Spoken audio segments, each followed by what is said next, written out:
እንግዲህ አንድ ጊዜ አንድ ዘመዴ የሆነ የግል ባንክ ውስጥ ተቀጥሮ ይሰራ ነበር እና እዛ ባንክ እንግዲህ ያው ገንዘብ አካባቢ ነው የተቀጠረው ረጅም ጊዜ ሰርቷል ትንሽ የተማረ ነገር ነውና በኋላ ያው ገንዘብ ነውና ትንሽ አያትና 1-2 ሚሊዮን ብር ይዝና መልቀቂያ ጠይቆ በስነ ስርዓት ተሰናብቶ ተሸኝቶ ይወጣል ከዛ ወደ ሀገሩ በኋላ እንግዲህ ያው ይሄ ኦዲት ሲደረግ በጀት መዝጊያ ሰኔ ላይ እንግዲህ ሲያጣሩ ሲያዩ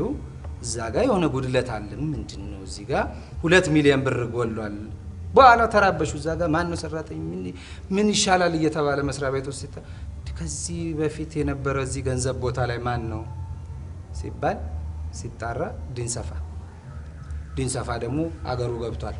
እና ከከተማ እንግዲህ ሰዎች ይሄዱና እሱ እንግዲህ ያው ስራ ይዟል ብሩ አለ ብቻ ነች እሱ ኩትኳቶ ይዟል እና ሲመጡ የከተማ ሰዎች መጡ ኖ ግቡ ምና አይ አንገባም ኦ ምን ሆናችሁ አባካችሁ ግቡ አቤት ከተማ ሰዎች አዲስ አበባ አቤት ግቡ እንጂ አይ አንገባም ፈልገን እኔ ፈለጋችሁ አዎ ምንድነው የፈለጋችሁ አይ ገንዘብ የቁቡ አልሰጠችም እቺ ሴትዮ